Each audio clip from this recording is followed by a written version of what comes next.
Hello,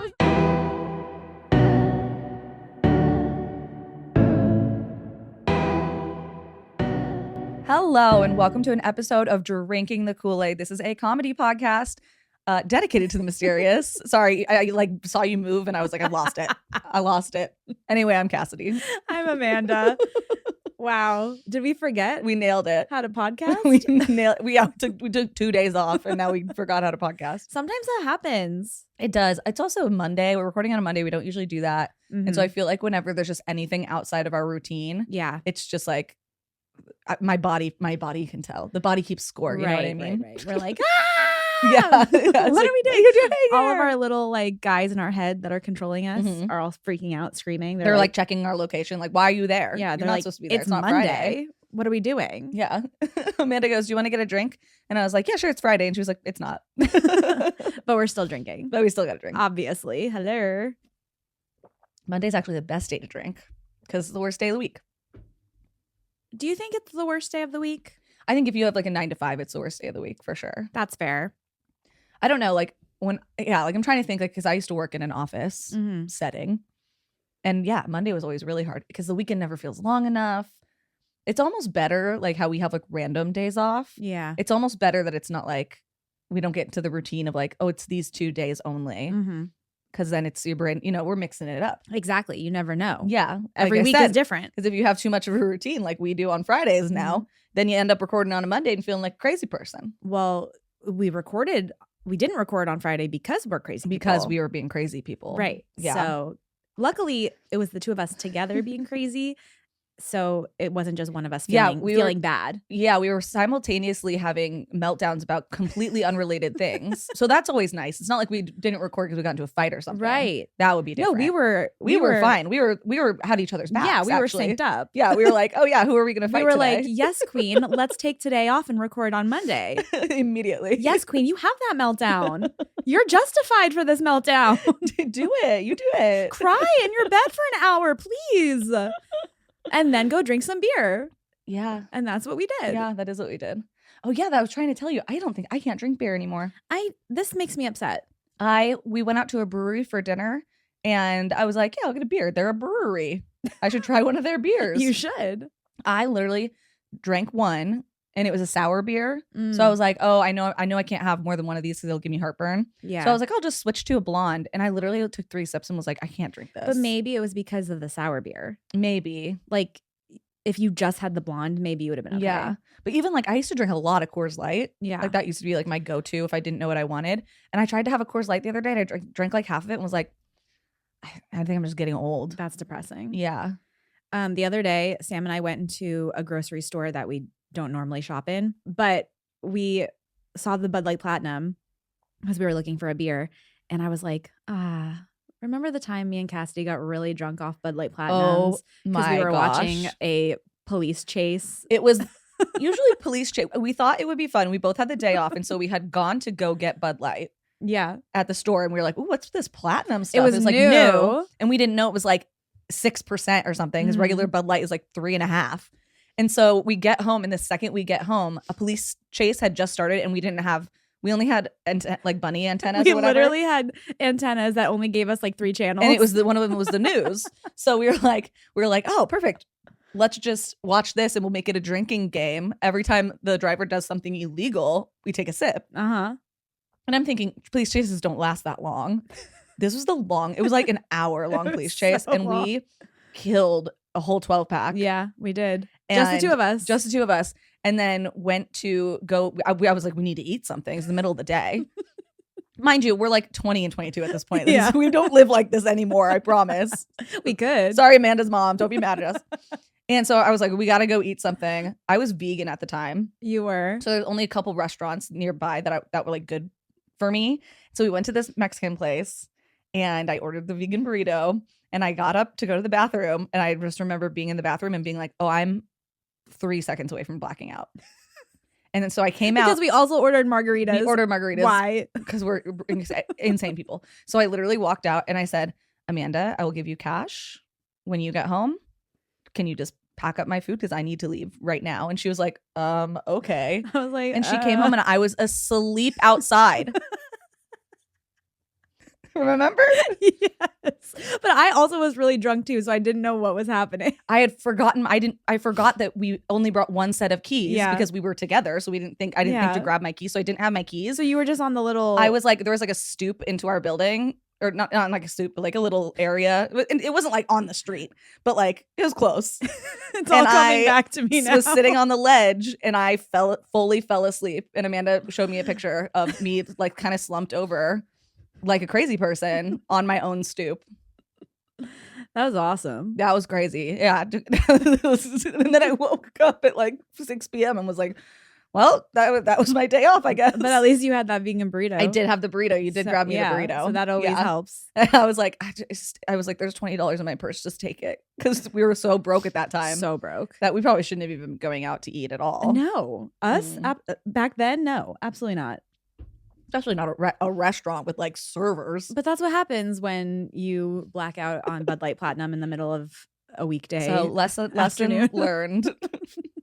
We've never done it again. No, we learned our lesson. Okay, guys. No, but I also think about that day every time I see Bud Light Platinum. I haven't even like looked at a Bud Light Platinum, I feel like, in years. So it like all of those memories came flooding into my soul. And I was like, yeah, because it's almost 15 years ago now. I know, it's crazy. Yeah, if I was 20, I was either 19 or 20, probably. Mm-hmm. And so, yeah, now I'm 32. Yeah. You were 19. I was probably for 19, sure because we were living together. Yeah. Yeah. Yeah. Wow, good shit. Yeah, that's crazy. Anyway, I think we also didn't have like any real furniture. We had like 2 pieces of furniture in our house at this point. We had one couch. And it was the smallest, most uncomfortable couch in the world. Oh, yeah. It was like a love seat couch. And that's what our couch was. That's what our whole couch was. Yeah. Until we got living room bed. Living room bed. This girl that Amanda knew was like, hey, can I keep some stuff at your place, like as I'm moving or whatever? And she said like 2 boxes, right? Like that's what we thought. Well, that's like, what I thought. And then she literally unloads her whole entire apartment into our living room. Luckily, we did not have the funds to have things in our living room. But so our living room just looked like this girl's like storage unit. And eventually, like we had like her bed up against the wall. It was like a mattress. And eventually I was like, screw this. I'm using this bed in here. Like I think someone came to visit and they were like, well, just pull that. And we just never pulled the bed back up. No. And so we would all just lay down in this bed when people would come over, and we would like watch movies and drink beer and eat pizza like in this bed. Yeah, it was living room bed. Living room bed. And I think we had living room bed almost the entire time we lived together. Yeah. It was just there. Yeah. At all times. Living room bed. And and like everyone just vibed with it like immediately. Nobody ever was like, this is so weird. Like people would come over and like be like, oh, cool, living room bed. Yeah. Like everybody got the vibe. Like everyone just piled on living room bed. And we would all just hang out in it all together. Yeah. It was pretty good. Honestly, like Cassidy was not happy about the living room bed in the first, like when it first happened. Until I got to use it. Yeah, but then it became actually like pretty nice. Yeah. And then one day she just came and picked everything up. And I come home and there's no living room bed. Yeah, that was bad. I was very upset. Yeah, that was also really bad. Well, because she also said she was going to pay Amanda like a certain amount and then said gave her like $20 or something. Well, okay. This is a great segue actually, Cassidy.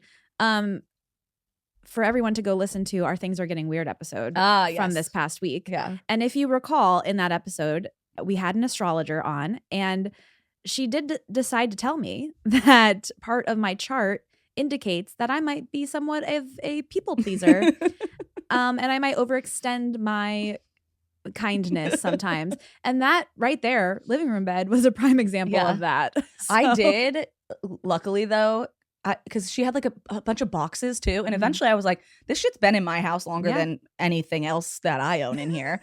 Like it was literally like almost a whole year of that stuff in there. And so finally I just started going through the boxes and taking stuff I liked. That's fine. I got like a really cute pair of jeans out of it. See? So, you know, at a certain point I was like, if she's not paying rent here, this is my stuff now, right? No, I absolutely. There's got to be some sort of law. That was actually insane. Like, it was like a whole year of just her stuff in our living room. It's also crazy, like when you're young, the stuff that you just are like, yep, this is just what this is just how things are now. You know what I mean? Like that would never fly now that I'm a grown up. Hell no. I would be like, no, but get a storage unit. Yeah, rent a storage unit. Like you need to do something about this. Or like I would just throw it away probably. Right. But we were just like, yeah, this is just how we live now, I guess. I was just like, I don't know what else to do. Yeah, it's like it's just here.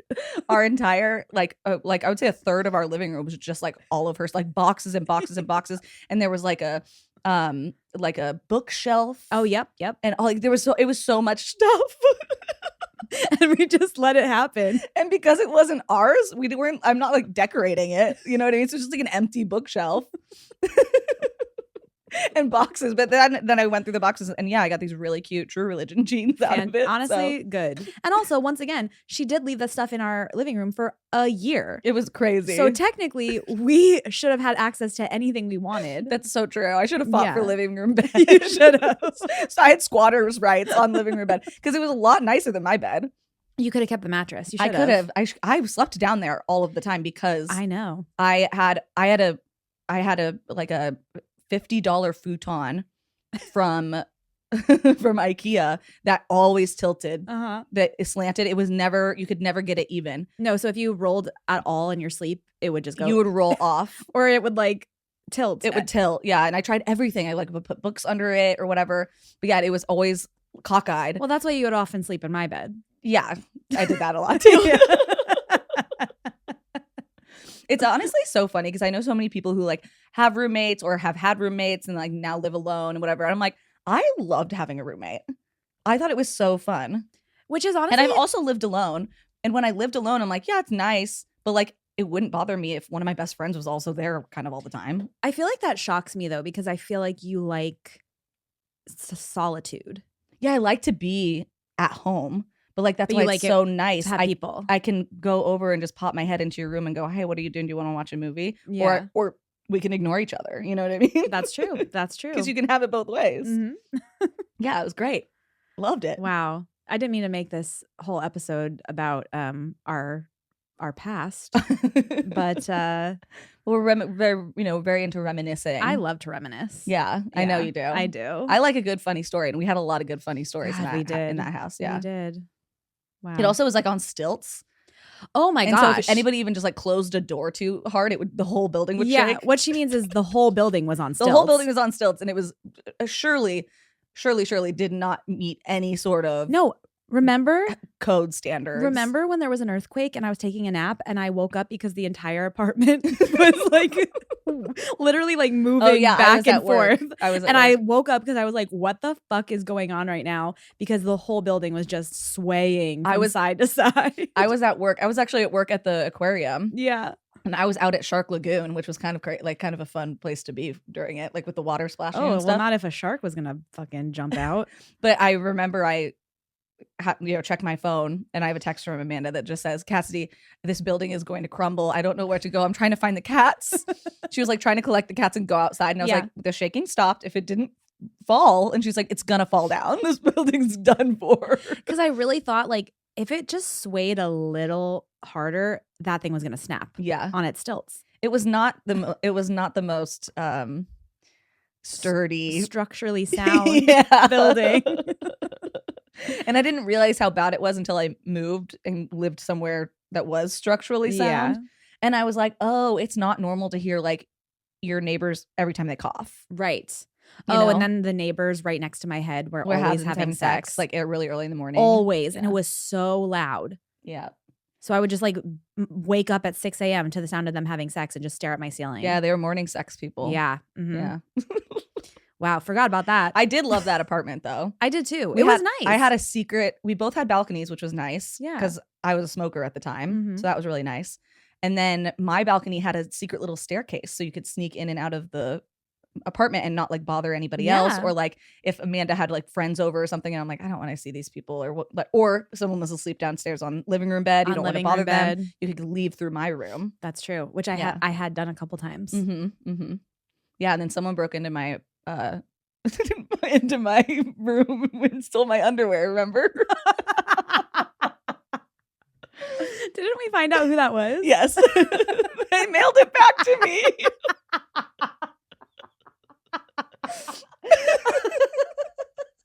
It's so scary. It's not funny, but it was really funny. He did keep my Ray-Bans though. That was kind of fucked up. What a fucking crazy time. We were just like, yep, this is how normal people live. We were like, we're adults now. Yeah. I'm like, this is just how being an adult is, right? Sometimes people break into your house and steal your underwear. Oh man. Yeah. I really opened up a can of worms here. Mm-hmm. Oh, what a time to be alive. Anyway, guys, do you have good roommate stories? Oh man. We were like magnets for just like the weirdest interactions with people. Oh, quite literally. Yeah. I ended up in so many more situations than I thought I would with people who I didn't realize were swingers.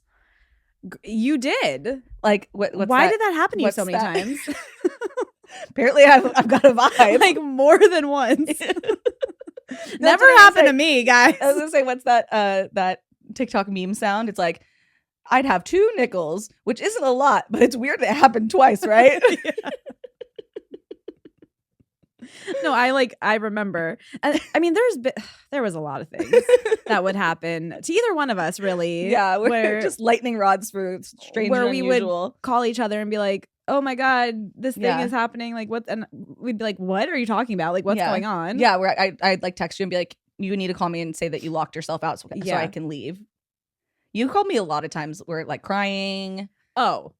Like fake crying. First of all, like to get me out of situations that I got myself into. Never forget the Oscar-winning phone call. That's the one that I'm thinking of. That was so fucking good. That was so good. You guys, I cried. I started actually crying. Yeah. When I was trying to fake cry to Cassidy. I was like hyperventilating. Mm-hmm. I worked myself up so much that I actually started crying. Yeah. Like that was wow. So sorry if I've ever left you because of it. For the record, she does sometimes call me crying and I do have to leave. That's so true. So you're never going to know if it was true or fake. Literally, it could be real, it could be fake. You never know. You never know. But that was an Oscar-worthy performance. Yeah, that was really good. So I don't even remember what I was trying to get out of. I don't remember either, but I just remember you said, "Call me crying," and I picked up the phone and I think I was trying to get out of work. And I remember you texting me and you were like, "Damn, that was good." Yeah. I think I was trying to get out of work. That was probably it. And I was like, "Call me in the next 5 minutes. Like I'm going to be in front of my boss. Like call me." Oh yeah. And I did get out of work and they were like so concerned about you. I think someone even like the next time you went in, they were like, "Is your friend okay?" And you were like, "What are you talking about?" Oh no, they were like, "Is your friend okay?" And I was like, "Oh yes." Oh my gosh, it was just a scare. I think I like said it was something about the cats. Like it's always about the cats. Yeah, I think I was like, "Oh, one of our cats ate something and was throwing up, but we took him. He got his stomach pumped and he's fine now." Like, yeah, got his stomach because I just like didn't want to be at work. No, absolutely. Oh my gosh. Okay, so I've been obsessed with this. Have you been watching this Afro Man trial? No. Do you know who Afro Man is?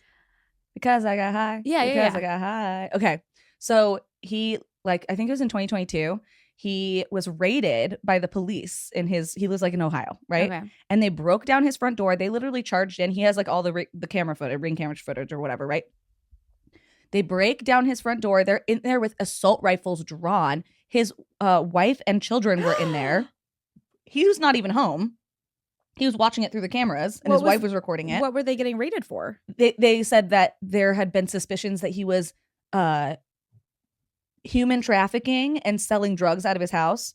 They didn't find anything. There were never any charges brought up against him.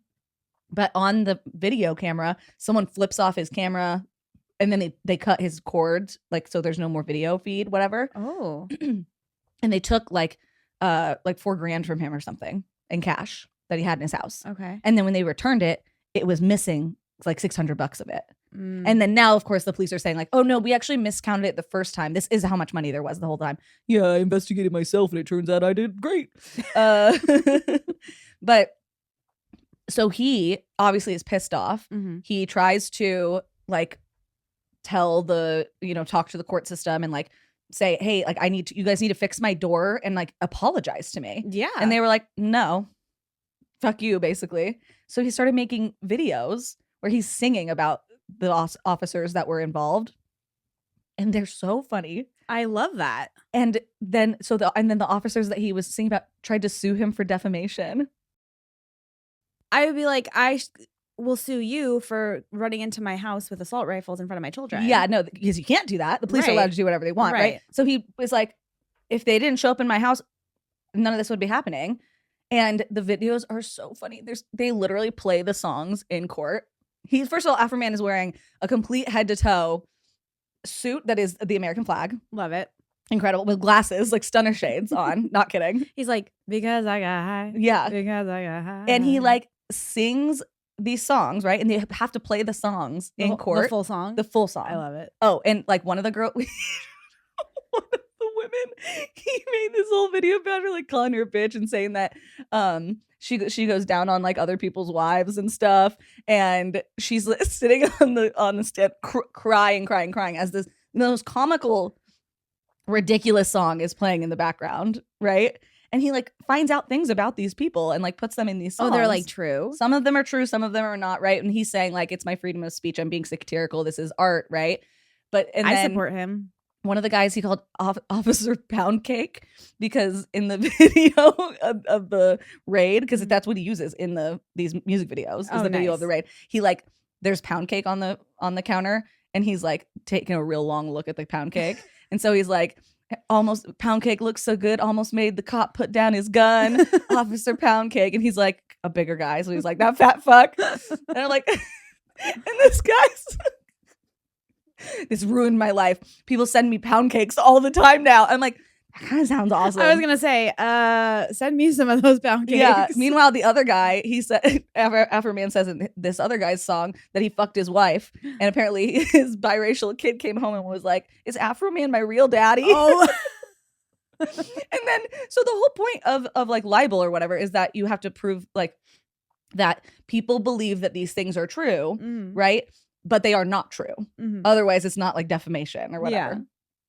And so on the stand, they go, so Afro Man is obviously not having sex with your wife, right? And the officer goes, I don't know. Why would you say that?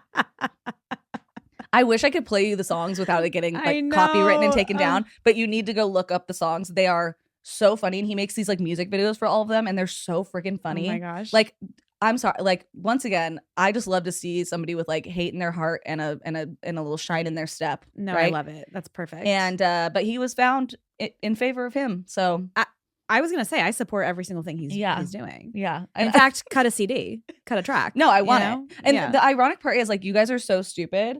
Like the people who sued him, because none of us would have I never would have found out that Afro Man made these songs about his local police department unless you did this lawsuit, and now it's everywhere. Right. And now everybody's seen it. It's all viral. Oh, I need to see it. It's so funny. You have to look at it. Like, guys, I'm not kidding. Pause this right now and go listen to some of the songs, or like go to Afro Man's Instagram. And now he's like making money off of it, right? Yeah. Because he's like going viral. So like, well, he needed to get that money back that they took.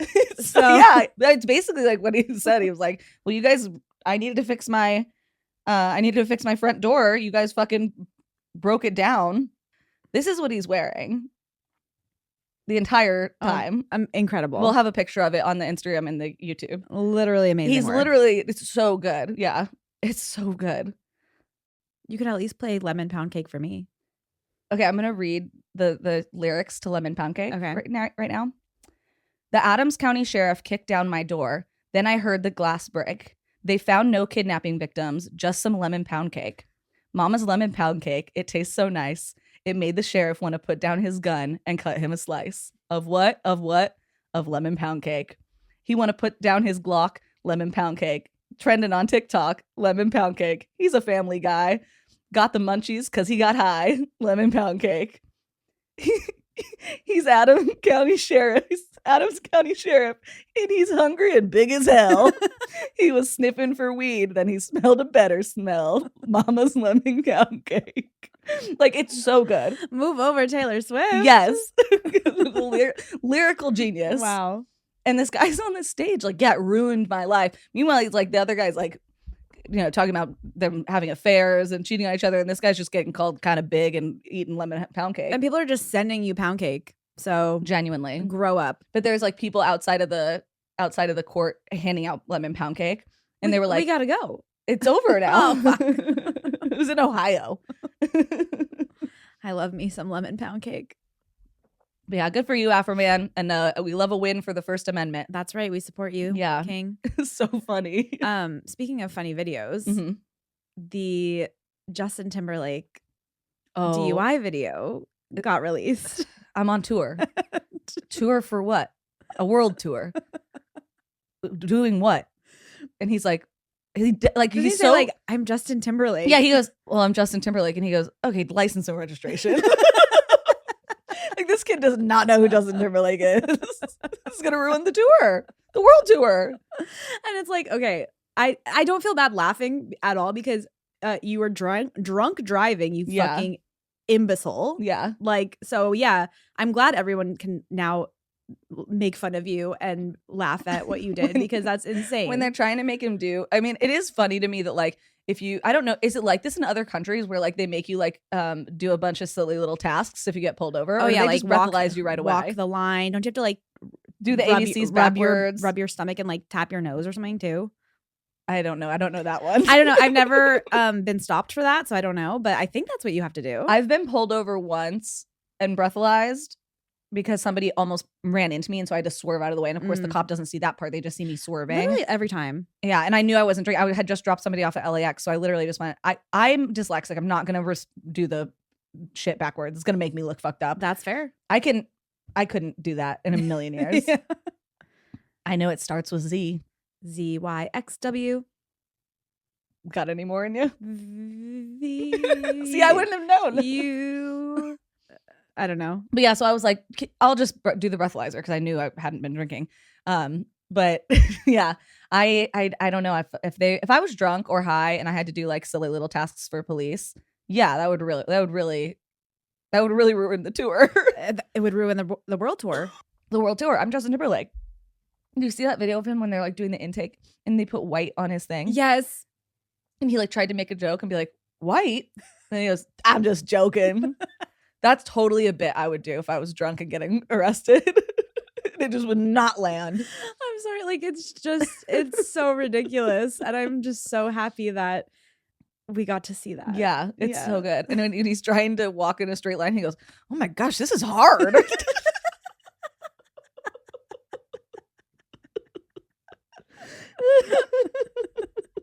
I'm like, yeah, you're making it look really hard, actually. I'm not gonna lie to you. Honestly, sometimes when I get drunk, I'll like walk in a straight line just to see if I can do it. And I can do it like every time. Okay, do you think you're doing it though? Because I think a lot of these people think they're doing it. That's a very good point. Yeah. My friend. Yeah. But I'm just saying, like, even if I did get caught drunk driving, I'd be like, I'm not doing any of this. I'm not putting on a little show for you and the boys. No. Just arrest me, man. Literally, I'm not having that go all over TikTok in the next 5 years. Oh my gosh. Oh, speaking of, if anyone sees a video of me online and where I'm yelling at a fake dog, please know it was good intentions. What? There's this guy who brings one of those creepy robot like police dogs out and videos people like their reaction to it. And I think he's creepy. So every time I see him in public, I boo at him. And I did get the entire bar to boo at him because he was like trying to do it out in front of the bar that we were hanging out for my friend's birthday on Saturday. Yeah. And we got the entire bar to boo at him until he left. Perfect. But he was recording it all. So I'm like, well, if that goes viral, I just know I stand by it. I would boo that. I love to boo people in public. I think more people should do it. So it's a robot dog? It's one of those like police dogs. Those like robot police dogs, the ones that are literally, they made a whole fucking Black Mirror episode about how they're going to hunt us down and kill us. Oh, perfect. Good. And so I hate that because we can't be normalizing having this type of shit out in public. Because next thing you know, like I said, the police are going to have them out and you're going to be normalized that that's normal to be in public. And it shouldn't be. I agree. And so I noticed it and I start booing him. And then everybody out on the patio of this bar, and there's probably like 50 people out there all booing him, being like, get that robo clanker out of here. Get that dog out of here. All right. Well, you heard it here, guys. If you see that video, just make sure you're on her side. Just start booing in the comments. Oh, that's good. throw tomatoes. Yeah. Yeah, that'd be good. I know some people that can't have it. Tell me about it. They wouldn't take it. They wouldn't have it. Would definitely boo a dog, a fake dog outside of a bar. It was a fake dog, okay? It was a robot. Yeah, here are some people who I know would join me in booing that dog. Welcome to our new cool kids. Hello. Welcome to Suzanne S. Hi, Suzanne. Welcome to Cassandra P. Hello, Cassandra. Welcome to Tammy H. Hi, Tammy. I think I haven't heard the name Tammy in so long. Me either. I love it. It makes me think of Parks and Rec. Yes. Yeah. Yes. Welcome to Lacey R. Hi, Lacey. And welcome to Katie with a smiley face. Hello, Katie with a smiley face. Thank you guys so much for joining our Patreon. And that's one of the main reasons that we get to keep doing this podcast. Hopefully you guys are enjoying that bonus content. We did release our QAnon episode on there. Whew. And I'm very pleased with the response to it. And I will be taking some suggestions for other more intense topics that I'll be covering, but that'll all be over on Patreon. Yeah, that is behind the paywall. So if you would like to get some of that sweet, sweet content on there, it's also ad-free listening to our regular episodes. And we also release the episodes a little early. You can do that at dtkpod.com/support. You can also find our Buy Us a Beer there, or our ways to support us by even just leaving us a 5-star review wherever you listen, giving a little thumbs up on YouTube, all that good stuff. That would be really nice. It would be very nice. I would like that. Thank you. And I also wanted to do a quick birthday shout out. So Sarah, who's one of our cool kids, messaged us and said that their mom, Kathy, Yes, their birthday is on the 24th. So it's actually, this is coming out the day after their birthday. oh my gosh. So Well, happy happy birthday, birthday. Kathy, from Sarah, and also from all of us cool kids over here at Drinking the Kool-Aid. I'm so glad that we have a mother-daughter duo. They're not the only ones. I either. know. I know. Yeah. I love it though. They said, anywho, thanks for making it this far and for filling my days with laughter and 9/11 jump scares. Much love to you, ladies. Always a 9/11 jump scare. Always. I'm actually really glad that you said that. All righty. So today I'm going to be celebrating Women's History Month with an exceptional historical woman. Yay. So we're going to be talking about brave Bessie Coleman. Okay. Mm-hmm. Let's hear about it. So my sources today are the Smithsonian Magazine by Victor Luckerson or Luckerson. I don't know. It's a cool last name either way. National Women's History Museum, an article by Marissa Mathis, and the National Air and Space Museum, and Wikipedia. All right. Yes. I'm excited. Okay, so Bessie Coleman was born Elizabeth Coleman. Bessie is obviously her nickname, in Texas on January 26th, 1892. So obviously she was born into the Jim Crow South. Not great. Her parents were sharecroppers, and she would actually work picking cotton with her mother and started doing that at a very young age. She was Black and Native American, and her dad actually left the family to go live on a reservation in Oklahoma, or like what now is Oklahoma. And when she was pretty young, like I think she was only like 9. And so she had to step up and do even more for the family, which was including taking care of her siblings. She was one of 13 kids. Oh my gosh. But only 9 of the kids made it to adulthood. Oh. And so she, like I said, would help take care of her siblings, especially her 4 younger siblings, because I think they were all little girls too. And then she would also help her mom pick cotton. Despite helping around so much at home and with her siblings and helping her mom at work, she still walked 4 miles round trip to a segregated school every single day where she was a star student. Wow. Yeah. She was incredibly smart. And despite having to miss class pretty regularly to help her mother work, she exceeded like all expectations for a kid her age. She was especially very, very gifted with math. Okay. Yeah. Not something we can relate to. No, cannot at all. But yeah, so she actually ends up getting a scholarship to a nicer school, which she still has to walk to. But she does end up dropping out after the 8th grade to full-time work and take care of her siblings to help out her family. Mm-hmm. But like I said, she was really smart, and she started doing all of the accounting for the family and realized that some of these people that her mom was picking cotton for were underpaying her because her mom didn't know the calculations right for like how many bags or whatever, however they would like weigh it and pay them based on weight. And she started going with her mom all the time and realized that these people were like taking advantage of the fact that her mom didn't have like a proper education and were like underpaying her. Yeah. And so she started like getting everyone into shape. Like, nope, you actually owe, it's not $9, it's $13.50. And now that I'm looking back, I think you've been underpaying her for however long, right? She said, here's the books. This is what you owe us. So thank you so much. She was super, super fucking smart. And like I said, she was one of 13. So when she was younger, she had always wanted to leave Texas. She was like, this is not where I want to be. Like, I don't want to work. I don't want to work in the fields my whole life. I know that there's something bigger and better out there for me. Like, I know it. And so when 2 of her brothers moved to Chicago when she was a kid, she wanted to go really bad. But her mom was like, no, you need to stay here with me. Help me take care of the kids. Like, whatever. You're too young. When you get older, you can move somewhere. Okay. So she wasn't the oldest. No. I think she was the 9th of 13. So she Oh. had 4 younger. Wow. She's Okay. yeah.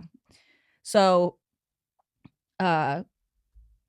she really wanted to get out of her small town. She did try when she turned 18 to go to college out of state, but she had to pay her own way, and she could only make it work money-wise for 2 semesters. So she ended up coming back home and then working with her mom again, trying to find an opportunity to leave.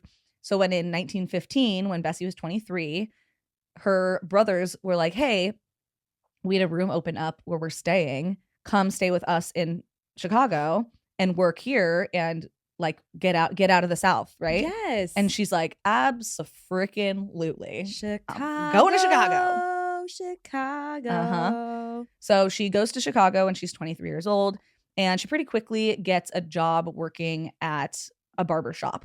Okay. So she said she liked working at a barbershop because she would make a lot more money on tips, because as a woman, she was very charming and she was like a smooth talker, very smart, like I said. So she was like, yeah, I'm going to make more money off these dudes if I work as a manicurist in a barbershop Absolutely. than if I work at a beauty salon. Yeah. And it was a pretty nice barbershop. So the people who went there like had money, right? And so this is her real first like glimpse at a life outside of what was going on in the Jim Crow South. The country obviously was still segregated, even in the North, but in Chicago is very, very different than what she had been used to in her little tiny town of Atlanta, Texas. Yeah. Yeah. So she ends up becoming like everybody's favorite manicurist at this barber shop. And as she's working with these men, a lot of them are people who come home from World War I. So they're talking all about Europe and their experiences over in Europe, World War I, and a couple of the regulars at the barbershop were in the Air Force. Okay. And so at this point, like flying planes is pretty new, right? Like the Wright brothers, who flew for like 14 seconds or whatever, did that in 1903. It's only 1915. And so it was pretty crazy, like these things that she's hearing about these people flying these planes. Yeah. And she gets kind of obsessed with it. And she's like, wow, that sounds so cool. And she decides that one day she's going to fly a plane. And you know what, Bessie? I think you just might.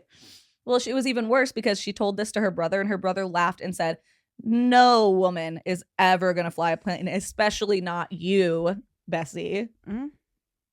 So like I said, Bessie doesn't like to take no for an answer. If anything, that put a fire under her ass. And she was like, I am going to frickin' fly. And while she's working at this manicurist, she ends up befriending a lot of different people. And one of them was a man named Robert Abbott. So Robert Abbott was a big deal, especially in the Black community. He was the founder and the editor-in-chief of the Chicago Defender, which was the biggest Black-owned newspaper in the country. Wow. Mm-hmm. So he very often liked to focus on stories about Black excellence, Black people breaking barriers, doing things for the first time, all this stuff. And so when he heard that she wanted to learn how to fly, he was like, girl, you got to do it. Like, absolutely. And he ends up actually writing and publishing articles about her, talking about how she has this dream that she wants to be the first Black woman to have her pilot's license. I love that. Yeah. He called her a shining example of a progressive and up-to-date young woman. So she's getting a ton of support. She ends up picking up a second job working at a restaurant to save up money. And she starts teaching herself French because no aviation schools or private teachers in America at the time would teach either women or Black people. And she knew that in France, they already had like female pilots and stuff. And so she literally saved up money, taught herself French, and then literally goes over to France to start flight school. Okay, so she's literally like the smartest woman alive. Yeah, she's super smart. And like I said, she was like always really good at math and like science and stuff like that. So she's like the perfect candidate to be a pilot. Yeah, and even to just be like, okay, I know that in France they have women pilots and nowhere will teach me this. Like, so even just to like know all those things is just like amazing. Yeah, because she had actually gone to like other private pilots to be like, will you teach me? And they were all like, no, absolutely not.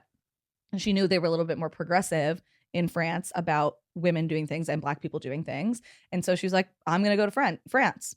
And So she works and saves up for years. She does end up getting some money from like some other Black business owners after the article comes out in The Defender, because they're like, everybody's rooting for her. Yeah. Right. And so she gets herself to France in November of 1920 at the age of 28. And she gets on the SS Imperator for France. And she gets accepted into one of the most prestigious flight schools in the entire world. Oh my And gosh. like the most prestigious one in France. Wow. Yeah. So for the next 7 months, she's in this super intense program. And she's obviously the only Black woman in this program. But she is like learning how to do like loop-de-loops and, you know, hard cuts and all of this stuff in a French biplane that was used for training. And at this point, like once again, aviation is like in its infancy. Yeah. So it's extremely dangerous to fly any sort of plane. And Still is. yeah, and one of her classmates literally dies in a training exercise. Oh no. Yeah. And she was like, when she was asked about it later, like, weren't you so scared? This is why one of her nicknames is Brave, Bessie Coleman. She said, I thought it was my duty to risk my life to learn aviating and to encourage flying among men and women of the race, which she means Black people, obviously. Mm-hmm. She said, I made up my mind to try. I tried and I was successful. That's right, Bessie. Yeah. So like I said, for 7 months, she's like in this super grueling program. And then in June of 1921, she received her license from the renowned Federation Aeronautique International, becoming the first Black woman to earn the distinction. Yes. Mm-hmm. She's also the first Native American woman to do that as well, obviously. Wow.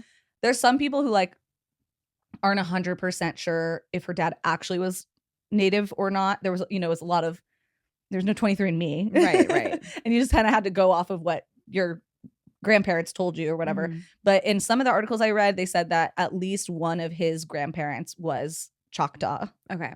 So even if she was a little bit, it was she's there. still, it's still incredible and exciting.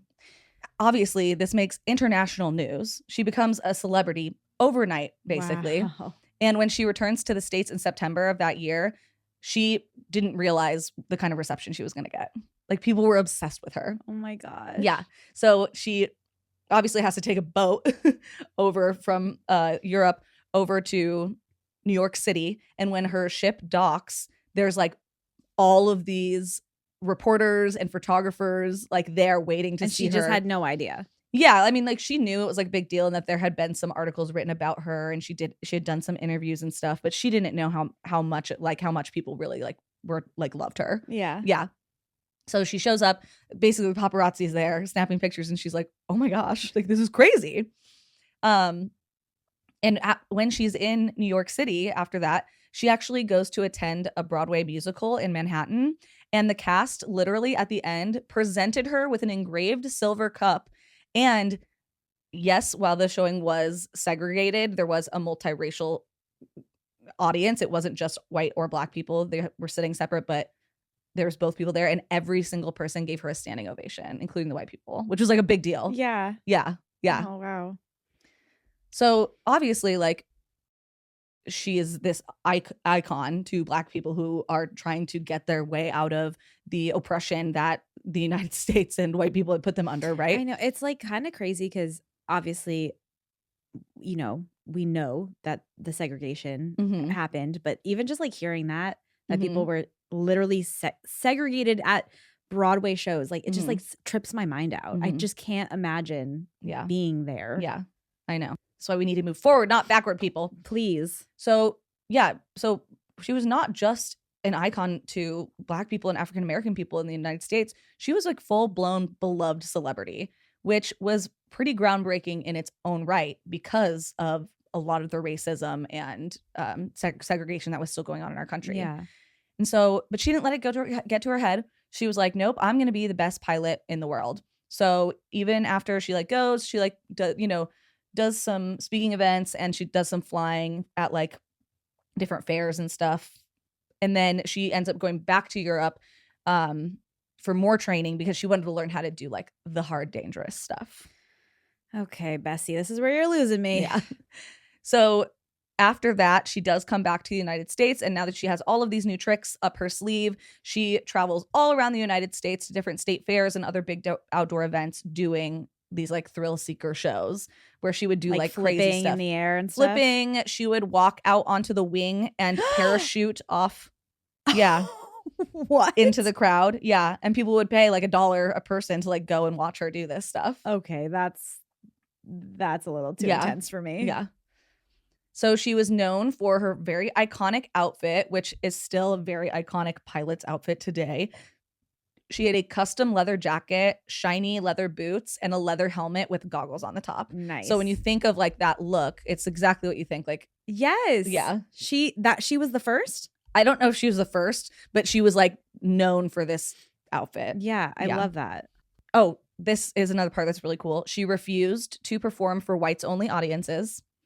Good. And while, yes, legally there was segregated seating at a lot of these, she refused to perform at venues that wouldn't allow Black people to come through the same door as white people, like because they would make them like come through a back entrance or whatever, and she would refuse to be a part of that. I just can't. Oh God. Yeah. And even at one point, she was supposed to like star in a movie, and she like had an agent and a contract, and she's in there, and they give her the script, and she was going to be portraying an ignorant, poverty-stricken Black woman. And she told them, and I quote, "No Uncle Tom stuff for me," and then walked out on the manager and walked out on the contract. That's right, queen. Mm-hmm. So in 1923, she did suffer a setback. She had finally saved up enough money to buy her own plane. Oh, wow. Because she would borrow local people's planes when she would go do these shows. Yeah. And so she finally saved up enough money to buy her own plane. And unfortunately, she's pretty quickly involved in a crash in California on a runway. So she ends up in the hospital for 3 months. She shatters her leg. She has multiple broken ribs. She has to go through all of this whole recovery process. And while she's recovering, everyone's kind of like, well, I think that's it. Like, that's it for her career doing this, basically.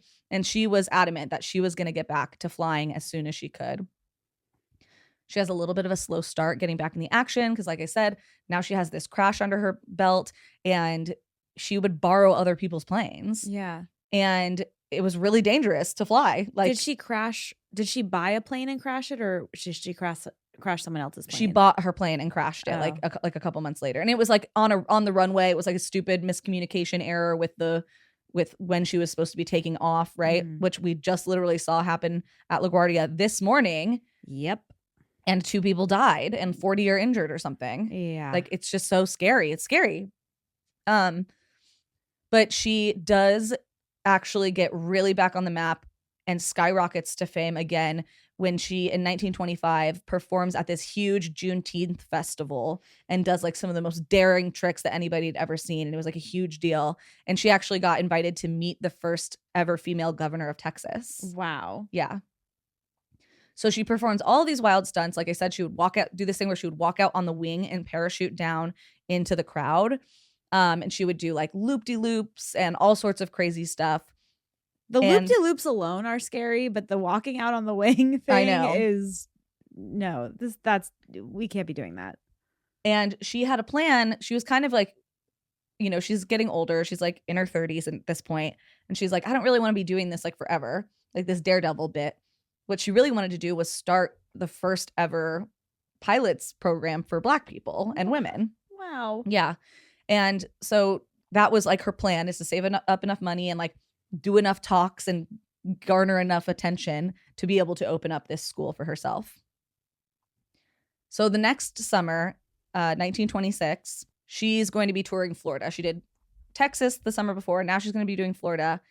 And so it's April 30th, 1926. She's 34 years old. And she goes to survey like a field in Jacksonville, Florida, where she's going to be performing in like a couple days. So the plan was for her to do her classic walk out on the wing and parachute down. So they had to survey the area first to see like where would be a proper landing spot, where they should take off from, all this stuff. So she's not flying the plane. This other guy, William Willis, is flying the plane. They're surveying the area. She actually unbuckles her harness so that she can look out over the wing to see, like, because she needs to be able to see where she would be landing if, like, let's say she dropped off right there, right? Yeah. And as she's doing this, Willis loses control of the plane and it flips and inverts and she falls out of the plane. Yes. And they're about 3,500 feet up in the air and she falls to her death at the age of 34. Yeah. Oh my God. I know. And then Willis was not able to regain control of the plane and he ends up crashing it into a field and he dies too a few minutes later. Holy fuck. I know. She was only 34? Mm-hmm. Yeah. So investigators later found that it looked like a wrench had been jammed into the plane's control gears. And so obviously there was people who speculated that somebody had sabotaged the plane. They didn't like what Bessie was doing. I was literally thinking that. But unfortunately, and I don't know if this is because the cops didn't care or if there was an investigation done and nothing was found, but they said there was no other evidence of wrongdoing or foul play, even though to me that feels like all the evidence you'd need of foul play. Do you know if the guy who was piloting the plane was black or white? I actually don't know, but they were like friends. Okay. It wasn't like I don't think it was like a random guy. I think they were friends. I don't know. That feels like it could make a difference to me. He was her mechanic and publicity agent, 24-year-old William D. Willis. Well, if they were friends, then yeah, they were friends. Like I said, it was her agent and her mechanic, and he died. He died too. Yeah. This obviously was like a huge deal. Like when this news broke, it was like you remember where you are when JFK was shot. You remember where you are when the towers fell. You remember where you are when Bessie Coleman died. Right. We found out Bessie Coleman died. So they ended up holding a funeral service for her in Florida, and over 5,000 people showed up. And then her body was sent back to Chicago, and over 10,000 mourners honored her coffin ahead of her funeral at Pilgrim's Baptist Church. Wow. Yeah. So obviously this was a huge deal for everybody, but especially in the Black communities, because this was somebody who a lot of people were looking at as like, things are changing. Like, yeah, there is a better life ahead. And like, she available. was literally almost about to start her own pilot's program. Mm-hmm. That's why it makes me feel like, did somebody sabotage her? Just because it's like, oh, I'm sure there was a lot of people who people hate powerful women and women who say, fuck you, I'm going to do it anyway. And they hate it even more when it's a Black woman. Mm-hmm. You know what I mean? Yeah. But luckily, there was some good in this. So just 3 years after she died, another pilot, his name was William Powell, he actually formed the first flight school for Black pilots and named it the Bessie Coleman Aero Club. And he actually ended up training the first Black pilots who completed a transcontinental flight. Wow. Yeah. Powell described Bessie Coleman as someone who, quote, displayed courage equal of that of the most daring men. I have like goosebumps. I know, I literally could cry right now. Yeah. So in the 1990s, a woman named Mae Jemison became the first Black woman to travel to space. And she carried a photograph of Coleman with her in her flight suit and said, I didn't get to see her when I was growing up, but she's been with me this whole time. I know she's been with me this whole time. Yeah. Okay. You got me. Yeah, I know. Yeah. Wow. So, see, women are amazing. Women are amazing.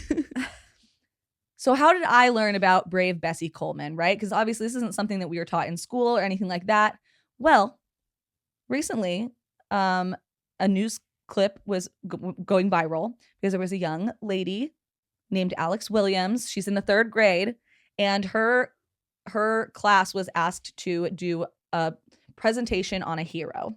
I'm gonna lose it. And Alex Williams is a young Black gal, and her they do the whole thing. They get the poster board and everything, and her teacher told her, you can't do it on Bessie Coleman. She's not a hero. What? Yeah. And didn't let her do her presentation. Yeah. What the fuck? Yeah. And this little interview with this little girl, she's so cute and just like, you can tell, just like smart. And for me, I'm like, and I maybe she wants to be a fucking pilot. Her mom works for the FAA, man. Oh my God. Yeah. So she says the teacher said, oh, why don't you do somebody else like Rosa Parks or Harriet Tubman? And she's like, oh, I want to do Bessie Coleman. She's a hero to me because she had all these people telling her, you can't do this because you're a woman. You can't do this because you're Black. And she said, watch me do it anyway. That's a hero. How's that not a hero? And then when she did it on Bessie Coleman anyway, the teacher didn't let her present it in front of the class. I'm sorry, as a teacher, wouldn't you be so excited for a child to be curious and not just do the same thing? Why do you only want to let people talk about the same 3 Black people? Like, come on. And so, but then she got invited to the FAA and got to present her entire presentation. Little girl? Yeah. And at the ceremony, because they did a commemorative Bessie Coleman coin, and she got to be there for it. And that's how I learned. And like, I think that I'm a smart person. I love history. I love all this stuff. I didn't know this. And this is the type of stuff. This is why it's exciting when a little kid wants to be, present on stuff like this. This woman's amazing. Brave Bessie Coleman. God damn it. Yeah. That I obviously love just like uplifting stories about amazing people, especially when they're women, and especially when they're, fighting against the odds and everyone being against them. Yeah. So that's amazing. I'm so sad that she died like that. I know. It's so horrible. Like, and it's not even like of any fault of her own. Like, it was it was literally like a freak accident. Like, when I first started researching it and I saw she died in a plane crash, I was like, oh, don't tell me she crashed her plane. And then I hear the actual story and it's so much more horrifying that she was ejected out of the plane, basically. Although I fully believe that, someone that was so fucking passionate about flying. As there's literally a plane going overhead. As someone who's so fucking passionate about flying, like, she would be like, well, that's how I would have wanted to go. Yeah, exactly. Like, she'd be like, I died doing what I loved. Yeah. I was flying. I mean, it obviously was a shitty situation. Like, no, it makes me think of people who are like really into the ocean and like surfing and stuff, and they get bit by a shark, and they're like, well, I was in their thing doing I love the ocean. It's part of the thing, it's part of the danger. And she even said, I know it's dangerous. That's why I'm willing to risk my life to it's like Steve Irwin. Exactly. Like that, But yeah, the little girl not being able to do her presentation really fucking isn't that insane? Pisses me off. Because that's what I saw, right? And I was like, well, now I want to look up brave Bessie Coleman because she clearly is a hero to this little girl. And then I'm literally watching this little girl's doing the interview too with the helmet and the goggles on her head. Oh my gosh. No. Girl, I was crying so hard. Haven't even seen it and I'm crying. Yeah. And now I need to watch the video. Yeah. I'll show it to you. Well, good. I'm glad. I hope that little girl goes on to be a pilot. Me too. Okay. So today I'm going to talk about a guy that was pretty interesting. Okay. So I know it's Women's History Month, but we're going to talk about a guy. But Amanda said, fuck those hoes. I did. But he's a very interesting guy. Okay. And I think everyone's going to like him. So today we're going to talk about the infamous escape artist, Ken Allen. Everyone loves Ken Allen. Do they? I guess I don't really know that much about him. Do you know who Ken Allen is? He's like, he's not one of those like Harry Houdini types. Sort of. But you might be in for a treat here, lady. And I think once I tell you who Ken Allen is, I think you're going to realize who he is. So my sources today were an article on The Independent by Joe Vey, Medium.com by Daniel Ganager, The LA Times by Tony Perry, HistoryThings.com by Jade, and AllCreatures.com by Jason Herbal. So Ken Allen was born on February 13th, 1971 at the San Diego Zoo. Oh, okay. That's right, Cassidy. Yeah. I saw the smile. Ken Allen, he is my second favorite animal on the planet, an orangutan. Yes. And I love him. Honestly, it makes sense because your dog kind of looks like a dog version of an orangutan. You think? Just because he's orange? He's orange and he's like long hair. I love. Not quite as smart. No, this Ken Allen is a genius. Oh my gosh, this guy is a genius. I love orangutans. I mean, you guys know when we talk about our Planet of the Apes discourse, how much I say I want to be hugged by one. Yes. This is my dream in life. Yeah. I had a rat that was an escape artist. Did you? Yeah. Juliet? Yes, Juliet the second. Oh, the second. Was she real good at it? She was. She would get out of the cage all of the time. We would have to keep like a 20-pound weight on top of it because she figured out no matter what we locked it with, she figured out how to get it out. Oh my. Juliet the second. Women in STEM, everybody. See, what did we say before? Women are amazing. Women are amazing. So Ken Allen, he was born at the zoo to his mother Maggie and his father Bob. He was named Ken Allen after the two zookeepers that were like the main orangutan keepers like during the time when he was born. I do like that they do that. Yeah, it's really cute. I just saw like some other zoo video where they were like, oh, they named him this name because it's the combination of the two zookeepers' names or whatever. Exactly. Yeah, so there was Ken Willingham and Ben Allen. So they combined the names and we had Ken Allen. Ken Allen. Now, unfortunately, after Ken Allen was born, he didn't really have the best family life. He didn't have the best upbringing. So his mother, Maggie, she just would not stop trying to sit on him. Like every single chance she got, she was like, I need to sit on my son and smother him. I need to smother you to death. Yeah. Been there, girl. I get it, right? When you like look at your partner and you're like, I just want to be inside you and kill you and murder you because I love you so much. You know what I mean? Oh, I think she just didn't want to be a mom. Maybe. Maybe we're thinking about different things here. So she did almost smother him to death on an occasion. And in order to protect baby Ken Allen, the zoo had to take him away from his mother and put him in like a small enclosure by himself.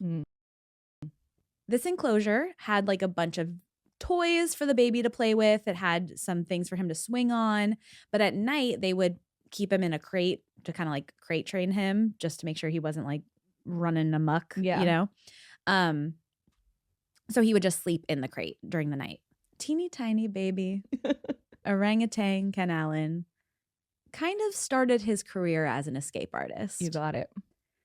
So one morning, the zookeepers come into the enclosure to check on Ken, and they see that he's out there. He's like outside his crate playing with some toys. And they're extremely confused because they're like, we put you in the crate last night. Why are you not? Yeah, how are you free? This is crazy. But when they look over at the crate, they see that it's completely dismantled and all the bolts and like nuts and stuff are outside the crate all over the floor. He unscrewed everything. I love that. So they're like, okay, maybe we just didn't put the crate together properly. We didn't tighten the bolts enough. Like, anything could have happened. So they redo it. They put Ken Allen in the crate at night.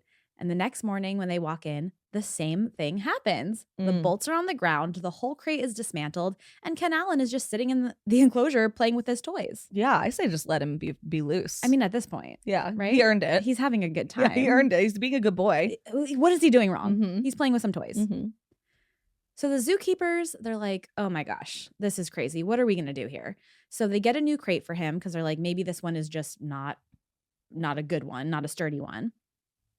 And they get this new crate, they put all the bolts, put it all together, and the following day, they come in and they see Ken Allen, and he's sitting in his crate like a good little boy, and he didn't get out. Good boy. So they're like, oh, fantastic. The new crate worked. Like, we're good to go. Yeah. But then they look around the enclosure, and they notice that all of his toys are literally spread out all over the place. Yeah. And they're like, I'm pretty sure we put those in a specific spot the night before. He clearly was playing. Yeah, we're like, this is crazy. But they're like, you know what? No way he did this. He's still in the crate. He couldn't have gotten out. So we'll just make a note of this. And then that night, they put everything, all the toys away in a very specific spot, and they lock up and they leave. And the next morning, wouldn't you know it, all the toys are all over the place again, but Ken is safely in his crate. He's like, couldn't be me. Me? Me, little Ken Allen? In my crate, being a good boy? Do you see me? You think I can get out of here? You're crazy. But the zookeepers were a little, they had their eye on him. They're like, okay, we think we know what's going on here. So that night, they pretend to lock up and leave. And they sit outside the door. And they're like, we're going to fucking catch this guy in the act. And not too long after they leave, they start hearing a ruckus in the enclosure. And they open the door. And Ken Allen is outside his crate. It's dismantled. The bolts are all over the ground, and he's playing with his toys. He just figured out if you put it back together before they wake up, then it's fine. Fucking. When did this guy sleep? He's having a grand old time. He probably slept during the day. He's like, I don't have to play with my toys now. I'm good. Yeah. So he fucking realized not only how to unscrew and dismantle the crate, but then put it back together, Mhm. get inside it, lock the door before the sun came up. Genius. Like, Literally. are you joking me? Yeah. Ken, Ken, I think you deserve to be free. Once again. you're amazing. Let him loose. So years go by, and I don't know if at this point he's in like this private enclosure because it was like a nursery at the time. I don't know if he's there all these years or if he was transferred to other places. Mhm. But in 1985, he's a teenager, and he gets moved to this fairly new exhibit in the middle of the zoo called the Heart of the Zoo exhibit. And it had only been around for like 2 or 3 years at this point. And this is kind of like the main attraction of the zoo. Like everyone comes to the Heart of the Zoo exhibit to go see what's going on. However, Ken Allen would not be alone in this new enclosure. So there were a few other orangutans. Orangutans? Orangutan? Because there's not a G at the end. So I'm trying to is it orangutan? Orangutan. Orangutan. What do you mean there's not a G at the end? There's not a G at the end of orangutan. Is there not? No. What kind of world am I living in? I just learned this today. There's not a G at the end of orangutan. Are you joking my ass? No, I'm not. There's no G at the end of orangutan? We gotta. You gotta go. I gotta get out of here. What? I swear to God. This is ruining my day. I'm so sorry. I didn't mean to tell you that. Well, I'm saying tang, whether you guys like it or not. It's hard to say once you realize there's no G. Yeah. Because I'm like, is it orangutan or is it orangutan? I don't know. I don't like this. But I'm going to say orangutan because fuck you Fuck guys, it. honestly. Fuck whoever made it sound orangutan and not make a G at the end of it. Is it because that drink Tang had an orangutan tan Maybe. as their thing, and so now we just think that? Or is this a Mandela effect? This might be a Mandela effect. I bring back the G, everybody. I say bring it back. Bring it back. If it was ever there. If In the it was first ever place. there to I don't begin know. So, okay, there were now a few other orangutans living with him, and they put 2 to 3 females in the enclosure and 1 male named Otis. That's a good name for a monkey. Well, Ken fucking hated Otis. Oh. This motherfucker got in the enclosure and Ken was like, absolutely not. Yeah. That guy and me, we do not mix. Yeah, We're no not way. friends. Absolutely not. So Ken pretty much would like beat the shit out of him and fight with him every single day because Okay. he literally hated his guts and didn't want anything to do with him. Dang, man. But once again, Ken is a smarty pants, so he would never fight Otis when the zookeepers were around. It Mhm. would only be after they like left, and he would peek to see where the zookeepers were, and once they walked away, he would start fighting Otis. That's so mean. He's a bully. Well, maybe Otis was the bully. We don't know.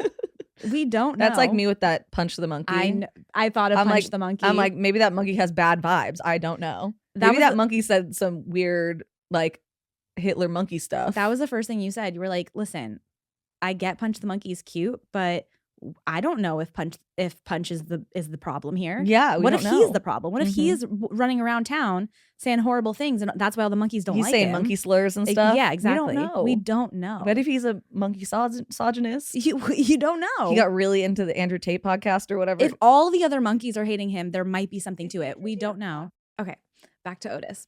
So at this point, Otis and Ken, they're fighting a bunch. And the zookeepers are like, okay, we need to know who's instigating these fights. Like, we need to know if it's Otis or if it's Ken. But Ken is too fucking smart. He knows we're watching him. Yeah, monkeys are smart, dude. That's why they're so scary. Yeah, I love them so much. I know you do. I know. They terrify me. I literally had a nightmare about a monkey being in my house like 2 days ago. Well, maybe it's Ken Allen, the ghost of Ken Allen. So they're like, Ken's too smart. He knows we're watching him. So they decided to dress up in like normal, everyday people clothes. So Ken would get tricked so he would know it was them. And sure enough, they fucking caught Ken in the act. He was the instigator. He was the one fighting with Otis the entire time. And he apparently has face blindness because all it took is them to change clothes and he couldn't recognize them. Listen. Same, brother. I was going to say, you have it too. Literally same. So the zookeepers now, they're like, all right, we need to put a stop to this. And they removed Ken from the enclosure and they put him once again in a private space all to himself. Because they're like, you're being a little too much, guy. Now, on June 13th, 1985, in the middle of the day, Ken Allen He's in this private enclosure all to himself. And he's like, I'm bored. This is what I'm thinking he's saying. I'm bored. He probably was bored. I got to get out there. I gotta go fight someone. I got to go see what the fuck is going on up there. So he climbs up the wall of his solo enclosure and he hops over the fence and he just starts walking around the zoo. See, you don't think if you saw that you wouldn't immediately start screaming and run away? I don't know. I don't know. I probably wouldn't approach him. If I saw a loose monkey, oh my God, I literally could cry thinking about it. I'm so scared, even just the idea of it. Well, let me tell you something. Mm-hmm. Ken Allen, he moseyed around the zoo. He passed by visitors. They were just staring at him. No one like screamed or freaked out or anything. Mm-hmm. He just walked by them casually. I think probably part of me would think that's a person in a monkey suit. Right? Honestly, probably, yeah. Like if it was just walking casually and like nobody seems to be panicking. Yeah, no one was freaking out. I'd be like, maybe there's some sort of like show for the kids where a guy dresses up like a orangutan. They're like, that's a really good monkey suit. That's probably what I would assume. I think actually, now that I think about it, I think I would assume that. Yeah, I wouldn't. Yeah, I don't think I would be the first person to scream. No. Yeah, but if other people screamed, do you think you'd scream? Yeah, of course. I'm a follower. Yeah, like if I saw people running and I saw a loose monkey. Yeah, you're going to run. I'm fucking booking. I'm pushing somebody down. I'm pushing a child down. Oh yeah, children have no chance. Like, sorry, what do they say? You don't have to be the fastest. You just have to be faster than your slowest friend. Exactly. And there's just a bunch of kids around. I know I can smoke their asses. It's the San Diego Zoo. Of course there's a bunch of kids around. Smoke those kids' asses so good. Oh. I'd be out. I'd be in the parking lot before those kids even take their finger out of their fucking nose. But Ken is different, okay? He's casually walking around the zoo. He's going up to the different animal exhibits and enclosures and he's looking around. He's like, whoa, look at those elephants. Look at those giraffes. He's minding his own business. He doesn't give a fuck about the kids. This is like what do I always tell you? Like if you're somewhere that you're not supposed to be, just like act like you're supposed to be there. Act like you belong. This is my classic ABL. Always be lying. Mm-hmm. But then when word of Ken Allen roaming around the zoo finally got to the zookeepers at some point, obviously they're like, oh my God, there's this 250-pound orangutan roaming around unsupervised. Not a G in sight. Like, what? Exactly. They're like, okay, we're not, like, we know Ken is like pretty, chill, but they're not 100% sure that he's not going to hurt somebody. Yeah, and like orangutans aren't like known for being violent. I don't think they're not in the way that like chimpanzees. Yeah, no, very different. They're not typically violent like that. Yeah, they seem like the gentle giants of the. But they're still, large creatures, and they're strong as fuck, dude. All they do is like pull-ups all day, every day. Every time they move, they're doing pull-ups. Exactly. They're fucking ripped. You ever seen a shaved monkey? It's terrifying. I don't want to. It's so scary. If I'm being honest with you. It's really bad. I think I might be talking about one of Cassidy's biggest fears No, today. literally. Meanwhile, I'm like, I love this guy. She's like, I wish they let a monkey loose in my house. Meanwhile, I'm over here quaking in my boots. So the zookeepers run around and they find him. And to their surprise, he kind of just like looked at them and was like, all right, let's go back. So they didn't even have to trank him or anything? Nope, he didn't put up a fight at all. He just followed them right back to his enclosure. What's that monkey that they killed? Harambe. Yeah. Why'd they kill him? I don't, because a kid fell into his enclosure. No, I know. Shouldn't they trank him? Yeah, you would think. It does also feel irresponsible to let off a live round with the kid in there. I don't know. A little bit. I guess I never really thought about it that much. Because that's what happened, There was a lot of stuff going on in 2016. Okay, so... But yeah, like I think they killed it. No, they did kill him. Yeah. But they killed him because a kid fell into the enclosure, right? Yes. Which I'm like, that's not his fault. No, I know. So that's like there's this bear that swiped at a lady. Yes, I just her saw dog that. And they put the bear down. I know. I think that's fucked up. That's so fucked up. Why did you walk by the bear? Also, like, whatever, man. That's part of being. That's literally that's part of being a part of the fucking ecosystem and living on a planet with other animals. You know what I mean? Like, I'm gonna be honest. Sometimes they're gonna be around. The wild ones. I'm gonna be honest with you. If I walked close to a bear and it swiped at me, I'd be like, please don't put that bear down. It was my fault. I walked by him. You're like, put me down. Yeah, literally. Take me in her space, in her place. Yeah. And she just had brand new cubs, so they're like very territorial. Oh my God. I'll cry right now. Please don't tell me. And I'm like, I get like moving them somewhere else that, they probably shouldn't be hanging out in like a neighborhood, because I think it was like a neighborhood. Yeah. But like, what do you mean you killed her? Yeah, why'd you have to kill her? Just That's kind of fucked up. Put her and her cubs like in the wilderness. Yeah. We're in the wilderness. We are the wilderness. We're humans. We're animals. So true. Sorry, I'm fucking losing my mind right now. I really can't get over the no G at the end of orangutan thing. That's really fucking me up right now. I'm in a weird headspace about it. I'm like, who are we to even name an animal? What is so true? They should name themselves. Like a fucking breakdown. Oh God. Okay. So even though Ken Allen, he's back inside now, nothing bad happened. He didn't fucking hurt anybody. He didn't do anything. He was just trying to see the other animals in the zoo. But the staff, they're like freaking the fuck out. Yeah, it's a liability. Yeah. So they're like, if what if Cassidy was here and she would have thrown a kid at him? Thank God you weren't alive yet. Thank God. So they're like, oh my God, if this gets out and the media starts reporting that like this dangerous ape got out of its enclosure and like ran around the zoo, like this is going to be a really bad look for us, guys. This is not going to be good. Sorry, I'm just Googling if orangutans attack. Okay, no recorded incidents in history where orangutans have killed a human. See, they're good. They're the good guys.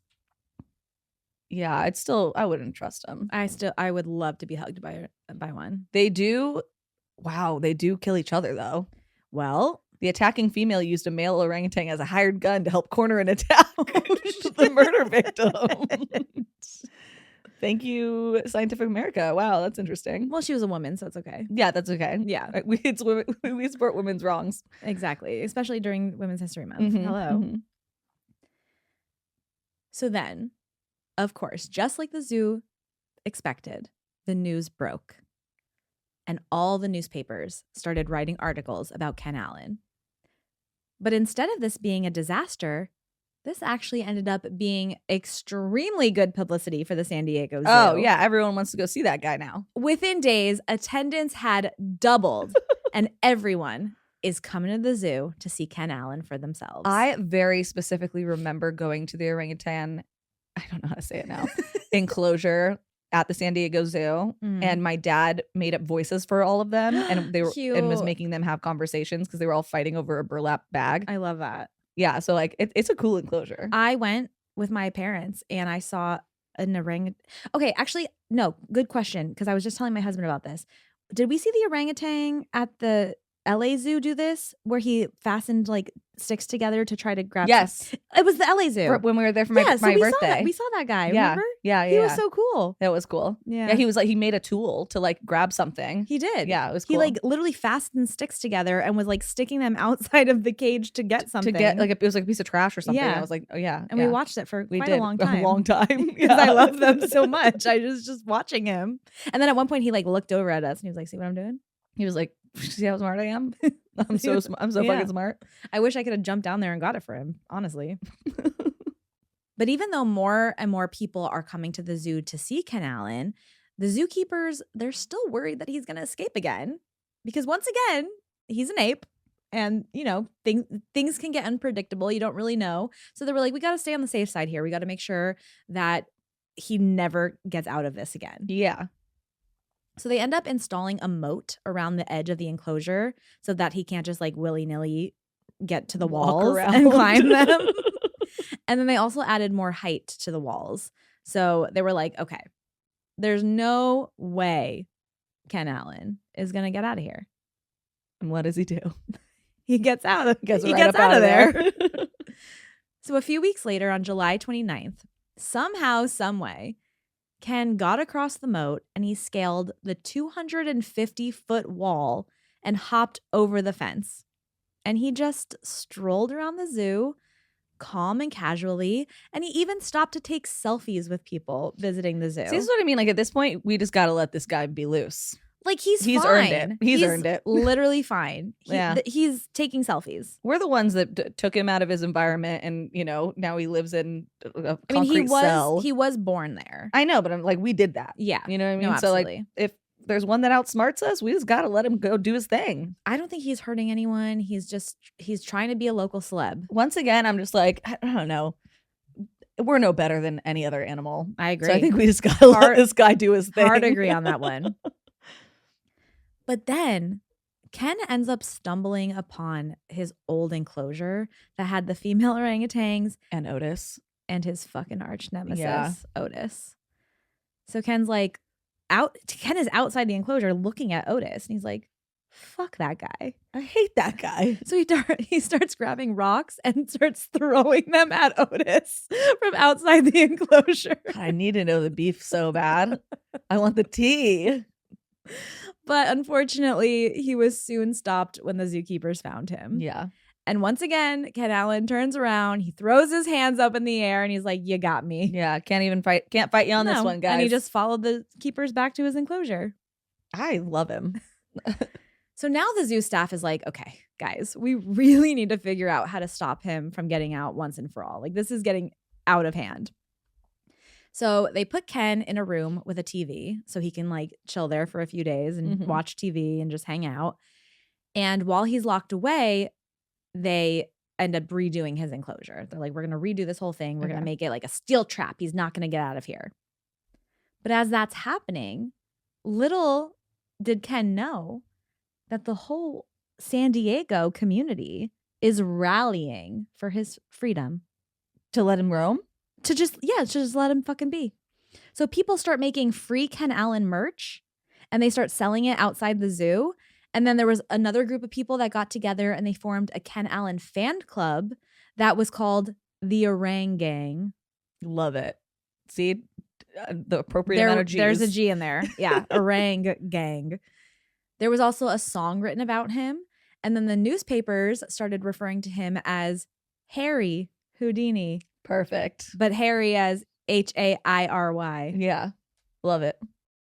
Now, the staff, as they're redoing the enclosure to make sure he can't escape again, they end up hiring professional rock climbers to come in to scale the walls to see like any spots, like nooks and crannies that need to be sealed up so Ken can't, like hook his hands on there and climb up. So they end up basically just like sealing off most of the wall and they made it completely smooth. So there's no way he can climb up. Yeah. And then around the outside of the moat, like on the wall, they added an electric fence. Whoa. Yeah. They were like, we're not messing around here. There's no way he's going to get out of here. There's just some guy who like designs monkey enclosures. Like this is his like white whale. He was like, how does this monkey keep outsmarting me? He's like, oh my gosh, I can't keep the monkey in. Can't keep that damn monkey in there. So when the renovations were complete, they let Ken Allen back in the enclosure. And this time they added 2 female orangutans to keep him company. No Otis, obviously. They were like, we're not going to deal with that shit. And everything was going great for a while. Ken was just lounging around. He's enjoying himself. He's hanging out with the gals. They're just having a grand old time. Until one day, Ken came across a crowbar that was left inside the enclosure by someone that had come in to fix something. What the heck? And at this point, Ken had enlisted help from Vicky, another orangutan in the enclosure. Okay. So he ends up tossing the crowbar to Vicky, and then Vicky takes it and she tries to pry open the window like at the bottom of the enclosure so he can just hop out, and he's just like watching her. But unfortunately, they were both caught before they were able to get the window open. Okay. So an attempt gone wrong. But then one day, Ken was caught trying to escape again, and he lightly got zapped by the electric fence. Ooh, I bet he didn't like that. He just a little bit. And then he like climbed back down because he was like, I'm not going to mess around with that. And he stopped trying to escape. So the zoo was like, oh my gosh, we finally were able to contain the Ken Allen. Like we did it. We did the thing. We just had to electrocute him. Yeah. So the media started reporting that Ken Allen had been stopped and his wild ways were done, and he had settled down, and he's going to be this amazing family man now. Like literally they're like writing that and Vicky. him and Vicky, they're writing that in the newspaper. And 2 years go by. Oh, he was just waiting on someone's downfall. He was stewing, you know? Oh, yeah. It's 1987, and a pipe in the moat gets mysteriously clogged.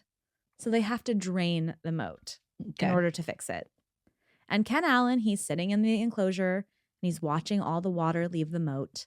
And he sees the workers come around to do some maintenance. And he's like, you know what? This might be my opportunity that I needed this whole time for the last 2 years. And he runs across the now dry moat.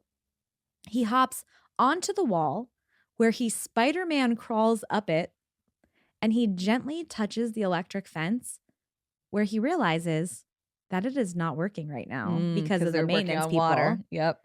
So he just climbs over it and he starts walking around the park.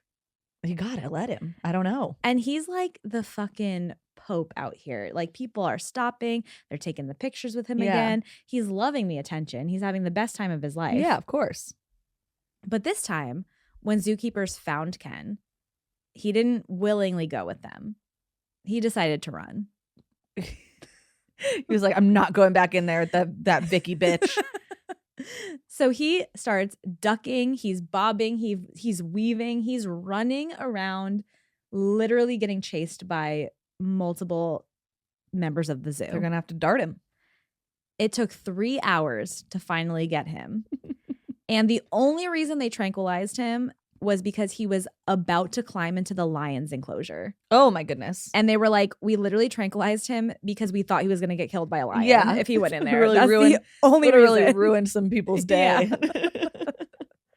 So they were able to safely get him back to the enclosure, and he was okay. Well, that's good, I guess. A few months later, two new female orangutans that were in his enclosure with him, Jane and Kumang, they discovered a 5-foot-long squeegee that was left behind by some window washers. Why are these people just leaving things behind? They're not very bright. You know what I mean? They know we have an escape artist here. Yeah. So like, what are we doing? You'd think it would be a little more locked down. You would think. Yeah. This is like when the plumber came to my house and just left all of his loose tools. I remember that. And then texted me at like 2 a.m. like, can I come get my tools? And I was like, no. I remember that. That was crazy. Yeah, and then he got stuck in the elevator. He did.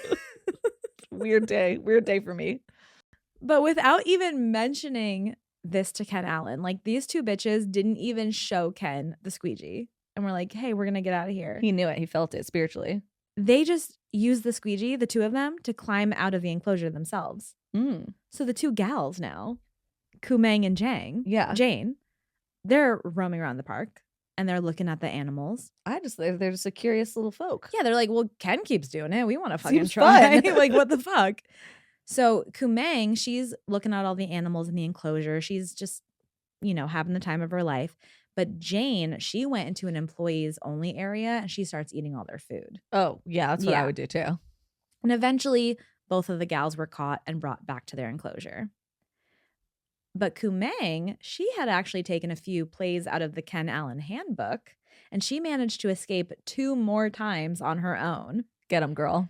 This is crazy. One of the times, she shoved a twig in the electrical box and was able to cut off the power to the electric fence. Brilliant. And they found her just like sitting, relaxing in the garden. Once again, this is like that same thing where I'm like, if you commit a crime and it's funny enough, they should let you off. Yeah. Like if you're this crafty, you get to be loose. You gained your freedom. It's amazing. Yeah. It's like literally amazing. I say free them. Free the orangutans, guys. What are we doing? They're too smart. They just want to enjoy themselves. Have the time of their life. How many times have I told you guys this? So once again, after all of these escapes, the zoo, they decided to add more security measures to these enclosures, which at this point they had spent $45,000 to try to make this enclosure escape proof. And it just doesn't seem to work. It's free them. I don't know. But after years of escapes and attempted escapes, Ken Allen seemed to have retired from all of that. He spent his days lounging around, playing on his swing set, and doing his most favorite hobby. Do you want to guess what that is? Don't want to know. Flipping off little children. Beautiful. I love this guy. Free him. There's like photos of him flipping off little kids. But sadly, in 2000, at the age of 29, Ken Allen was diagnosed with B-cell lymphoma. Oh. I know. Monkey cancer? Every good story has to come to a tragic end. I know. The doctors at the zoo considered doing chemo, but they said he had very little chance of survival just based on like how aggressive the cancer was. Yeah. And they really didn't want him to be in any pain because they loved Ken Allen. Yeah, they were like, he's our dude. Like, Yeah. we've been through so much with him. Of course. So sadly, he was euthanized on December 1st, 2000. Dang. The Orang Gang, along with his biggest fans, held a candlelight vigil and said he would have done the same for us. Which I like to believe. Yeah, of course. Yeah. No, I think, yeah, at that point, like there comes a point you just got to let him loose. I think that he would have been a great like mascot, just like roaming around. Yeah. Like, why not? Once again, why are we any better to put We're anybody not. in a cage if they keep getting out and they're not doing anything? I couldn't escape a cage. No. Are you kidding? I would give up so quick. Cassidy, do you know how often like when you have to do the bolts like on something, like let's say you're building something like a toy or for a kid even. I can't physically get those bolts. If I tie them too tight, I can't get them loose. So what the fuck? Yeah. Like I could never get out of anything. I think I had to when I changed your tire once, I remember having to I like got and like stood on the thing to like jump on it to make it loosen. Yeah. And you were like, I never would have thought of Nope, that. never. So there is a plaque at the orangutan enclosure still to this day in the San Diego Zoo to honor Ken Allen, the hairiest Houdini of our generation. Beautiful, as they should. Yeah. Yeah. Wow. Yeah, it was zoos. I love zoos, but I also have like mixed ethical feelings about them. And then when I hear these stories, I'm like, yeah, fucking free them. Fucking free 'em. We shouldn't be able to put anybody in captivity. No. And it just sucks because I love a zoo. Yeah. And I know we have fun when we go to zoos. Like I love a zoo. No, like I said, I love it, and it's just very I want to ethically. see the animals, but I also want them to be free. Yeah, it's very like ethically. Like I wish I could confusing for me. I wish I could jump into every enclosure and free them. Yeah. You know, like that would be ideal for me. Yeah.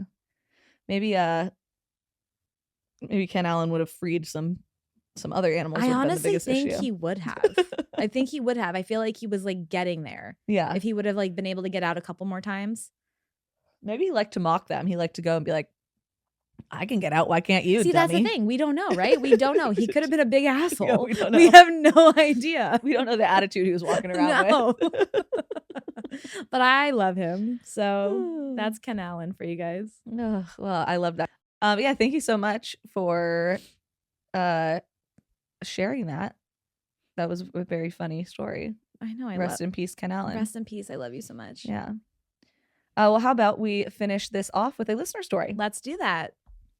All right. So we have a story here from Melissa R. Hello, Melissa. Melissa is a cool kid. What up, Melissa? Yes. Melissa says, hi, ladies. It's your favorite alien-fearing listener. Those Yes. dudes are scary. So imagine my horror when I thought we were witnessing an invasion and I was terrified and also very curious. If you guys want to know, Melissa is terrified of aliens to the point where Messages us every time we cover an alien story. yeah, literally like won't even listen to it when we cover it. Yeah. And is like, gosh darn it, not another alien story, Amanda, every single time. I know. It's always me. It's like always the first comment on Patreon too, every time you cover an alien Yeah. story. All right. Let me set the scene. It's nighttime. My mom and I were parking in our parking lot and we saw a couple of red lights in the sky slowly moving across the darkened sky. Suddenly, more and more lights are showing up and moving in the same direction. My mom and I are yelling at each other for a few minutes going, oh my God, what are those? Oh my gosh, look at that. Look at all of them. And a neighbor walks out from her apartment and checks on us. We tell her what we're seeing with all of these lights and we don't know what they are. And she goes, oh yeah, those are Chinese lanterns. I've never felt more embarrassed in my life. In our defense, we've never seen Chinese lanterns before, and I probably watched too many paranormal TV shows and YouTube channels. I do have all of this on video. I'll exchange it for your viewing only if you share the studio ghost video. Oh, we have lots of those. Oh yeah. Anyway, love you ladies. Love the pod. It's been so fun to see it grow and add all the fun spin-off series and collabs. Voila, there it is. Thank you, Melissa. I was hoping it was aliens because I was going to say maybe they know that you are so scared of them because they see your comments. Oh, yeah. And they're like, They're coming for you we're first. going to just give you a little snippet. It reminds me of this time that I was driving in Arizona. Well, I wasn't driving. I was in the back seat. And this was like when SpaceX like just started. Ugh. And one of those SpaceX shuttles Yes. goes by. And it's me, my brother's wife, and like one of our friends in this car. And I was back visiting. And I literally am watching this thing go across the sky. And we're all going, what the fuck is this? Like, should we pull over? Like, what's going on? Panic, like sheer panic. And I was like, oh my God, like it's actually happening. Like we're being invaded by aliens. Like there's this rip in the space-time continuum. And then of course I go on Twitter and somebody's like, you guys are all fucking stupid. It's a SpaceX launch. And I was like, was it the SpaceX one that literally looked like the sky was ripping in half? Yes. Yeah. Okay. I was at Knott's Berry Farm for the Halloween. Oh, really? Like, Knott's Scary Farm. And it happened and everyone's looking up and I'm going, I'm going to die at Knott's Scary Farm. Oh, embarrassing. I was like, that's what's happening right now? It's an embarrassing place to die. There's an alien invasion and I'm at Knott's Scary Farm waiting in line for a haunted house. It's never good. It's never good when you feel like you're going to die somewhere that's a very funny place to die. I know. And I was having such a good time too. So I was like, I really don't want this to happen right now. Because like, unfortunately, if I found out that you died at Knott's Scary Farm, I would laugh a little. I'd be really sad. No, but I get it though. I would expect you and that's to why laugh. you're like, dang it. Now my death is going to be like at least a little bit of a like joke. you're like she was invaded by aliens at Knott's Scary Farm. Yeah. Waiting in line to get into a haunted house. And I'm just imagining scare actors panicking and running around. Yeah. There's a child crying. Yeah. I'm crying. You're crying. Yeah. There's a headless Snoopy. He took his head off so he could run. I was thinking about Snoopy. Yeah. Yeah. Yeah. Imagine the scene. Would have been crazy. Would have been buck wild. Oh, thank you for sharing that, Melissa. I love stories like that where you're just like the moment when you realize, oh, I'm so dumb right now. How did I not think of this? And you like already worked yourself up. Absolutely. So you're still scared. Yeah. And then you have to like kind of come down being because like the feeling's still there. So you're like, for me, it's like the adrenaline and I'm like shaking, right? And you're still kind of like, okay, I understand what you're saying and I hear you. Yeah. But at the same time, I'm like, no. Yeah. I'm no, this out. is an alien. Aliens are coming. Like, what the fuck are you talking about? Well, thank you so much for sharing that. If you guys have a story you would like to share with us, you can do that at dtkpod.com/contact. If you're one of our cool kids like Mel here, you can directly message us on Patreon and we do kind of like give you a little head, a little bit ahead of the game. A little bump up. Yeah. But yeah, thank you guys so much for listening. Make sure you keep us in the loop with all of your hilarious hauntings. We like them. We want to hear them. And I love when people are like, I don't know if this is good enough to send. And it's like, just send it. Just send it. I literally read on air the other day somebody's fast food orders. And guess what? I loved it. I messaged them on Instagram and said, thank you. So if you have anything even spooky adjacent or just a funny story like this one, make sure you send it. But yeah, thank you guys so much for listening. We hope you have a wonderful day. And make sure you keep that front door locked. Make sure you keep that mind open. And keep drinking the Kool-Aid.